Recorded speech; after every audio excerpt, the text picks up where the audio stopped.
مضبوط چوکھٹ یہی شوہر ہیں۔ ایک پرانے اور بوسیدہ مکان میں ایک غریب مزدور رہتا تھا۔ مکان کیا تھا، بس آثار قدیمہ کا کھنڈر ہی تھا۔ غریب مزدور جب سر شام گھر لوٹتا، اس کی بیوی معصومیت سے کہتی، اب تو گھر کا دروازہ لگوا دیں، کب تک اس لٹکے پردے کے پیچھے رہنا پڑے گا؟ اور ہاں، اب تو پردہ بھی پرانا ہو کر پھٹ گیا ہے، مجھے خوف ہے کہیں چور ہی گھر میں نہ گھس آئے۔ شوہر نے مسکراتے ہوئے جواب دیا، میرے ہوتے ہوئے بھلا تمہیں کیا خوف؟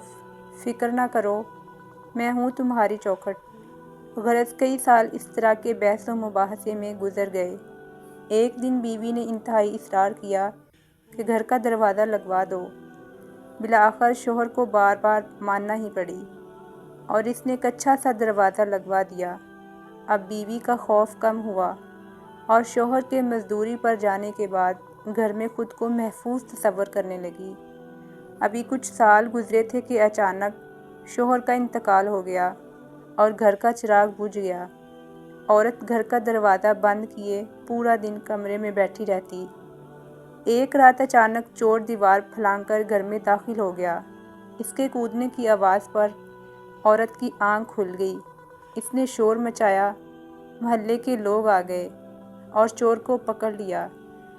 جب دیکھا تو معلوم ہوا کہ وہ چور وہی پڑوسی ہے۔ اس وقت عورت کو احساس ہوا کہ چور کے آنے میں اصل وجہ دروازہ نہیں بلکہ میرا شوہر تھا۔